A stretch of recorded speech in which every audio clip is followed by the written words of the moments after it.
दोस्तों आज हम बात करेंगे सिद्धू भाई के इस इंटरव्यू के बारे में जो कि हुआ था 2019 में। ये इंटरव्यू 51 मिनट का है। इस पूरे इंटरव्यू का हिंदी ट्रांसलेट तो नहीं करेंगे, पर इसकी कुछ बातें हम आपको हिंदी ट्रांसलेट करके बताएंगे। चलिए वीडियो शुरू करते हैं। दिल दा नहीं माड़ा, सिद्धू मूसेवाला। सिद्धू जी ਤੁਹਾਡਾ बहुत बहुत स्वागत है। थैंक यू सत श्री अकाल साਰਿਆਂ ਨੂੰ जी।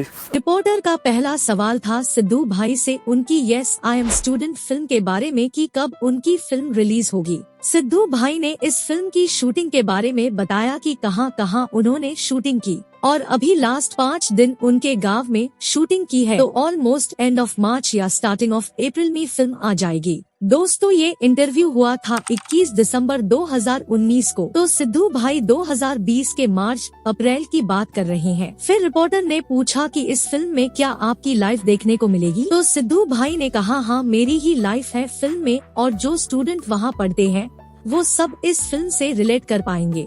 दोस्तों सिद्धू भाई की जो कनाडा में स्टडी लाइफ थी वो इस फिल्म में दर्शाई गई है। फिर रिपोर्टर ने पूछा कि बहुत लोग आपको पसंद करते हैं, दर्शकों के द्वारा आपको बहुत ज्यादा प्यार मिल रहा है, जहां भी आप जाते हैं वहां भीड़ लग जाती है, पर जहां इतना प्यार मिल रहा है और दूसरी तरफ हम देखें कि सिद्धू को नीचे गिराने के लिए बहुत कोशिश की जाती है, तो आप क्या समझते हो कि आपको ही टारगेट क्यों किया जाता है, क्या रीजन होगी इसके पीछे। तो सिद्धू भाई ने कहा कि ये तो जो टारगेट करते हैं उनको पूछने वाला क्वेश्चन है जी, मुझे खुद भी समझ नहीं आता जो भी हो रहा है। कभी कभी बुरा भी लगता है कि हमने कभी किसी का बुरा तो किया नहीं, फिर भी लोग ऐसा क्यों करते हैं। खास करके जब हमारे किसी के साथ मतभेद हो रहे होते हैं तो बात अलग है, पर जिसको हम जानते भी नहीं है उनके साथ हमारे मतभेद क्यों होंगे। जिन लोगों को हम कभी मिले ही नहीं है वो हमारे बारे में बुरा कैसे बोल सकते हैं। फिर लगता है कि चलो कोई नहीं, इतने थे एक और बढ़ गया, कोई बात नहीं। खींचना खिंचाना तो कोई कितना भी जोर लगा ले, जितनी परमात्मा ने किस्मत में रोटी लिखी है उसे तो खाकर ही मरेंगे। बस मुझे तो यही बात पर विश्वास है।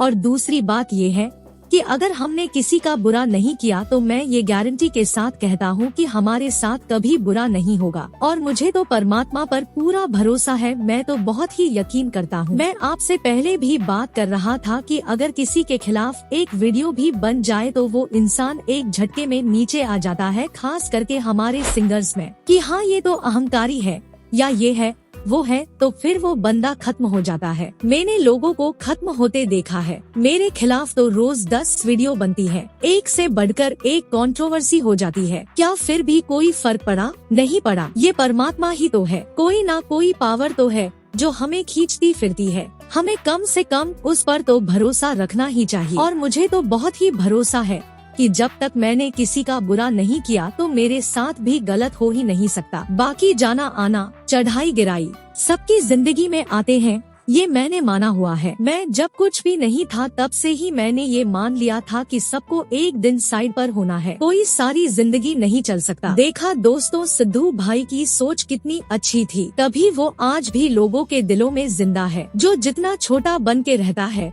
वो उतना ही बड़ा बनता है। फिर सिद्धू भाई ने कहा कि सबकी लाइफ में डाउनफॉल आता है, जिस ऊंचाई पर इंसान आज है कल उसकी जगह कोई और भी आ सकता है। सारी जिंदगी आप एक ही जगह पर नहीं रह सकते, यही मानकर चलने में ही इंसान प्योर रहता है। मुझे देखिए, मेरे पास सब कुछ है, गाड़ियाँ, पैसे, जो कभी हम सोचते थे, जो एक मिडिल क्लास इंसान सोचता है कि हाँ मेरे पास ये होना चाहिए, वो सब आज मेरे पास है। फिर भी मैं गांव में क्यों रह रहा हूँ? इसके पीछे एक वजह है, खास वजह है कि जितना टाइम इंसान यहाँ रहता है, इस चीज पे रहता है, उसे ये लगता है कि हाँ सब कुछ नॉर्मल ही है, कुछ बदला नहीं है। अच्छा टाइम आपका वो टाइम होता है जिसमें जितने लोग जोड़ सको उतने कम है आपके लिए। ये टाइम जोड़ने का है, तोड़ने का नहीं। मेरी कोशिश यही है कि ग्राउंडेड रहे, बाकी कोई फर्क नहीं पड़ता, चाहे कोई कुछ भी बोले, सारा जग रुठ जाए, कोई इशू नहीं है जी। जब तक परमात्मा के साथ आपका सिस्टम सेट है, जब तक आप अच्छे हो, आपके पेरेंट्स आपके साथ हैं, आप किसी का कुछ गलत नहीं कर रहे हैं, आपके साथ लोगों की दुआएं हो, तो मैं कहता हूँ कि चाहे कोई जो मर्जी कर ले, आप कभी नीचे नहीं आएंगे। मुझे तो बड़ी स्ट्रॉन्ग वाइब है इस चीज को लेकर। देखा दोस्तों, ये थे सिद्धू भाई के विचार। ऐसी महान सोच रखने वाले उस महान इंसान को नमन। दोस्तों अभी तो इंटरव्यू में बहुत कुछ बाकी है, अगर आपको जानना है कि सिद्धू भाई ने इस इंटरव्यू में और क्या कहा तो कमेंट करना। हम इस इंटरव्यू का दूसरा पार्ट जरूर बनाएंगे। सोचा था दोस्तों कि इसी एक वीडियो में ही कुछ खास बातें बताएंगे, पर जब इंटरव्यू देखते हैं, सुनते हैं तो लगता है कि सिद्धू भाई का कहा हुआ हर शब्द समझने जैसा है। इसे सबको सुनना चाहिए ताकि लोग समझ सके कि सिद्धू भाई के विचार कितने ऊंचे थे।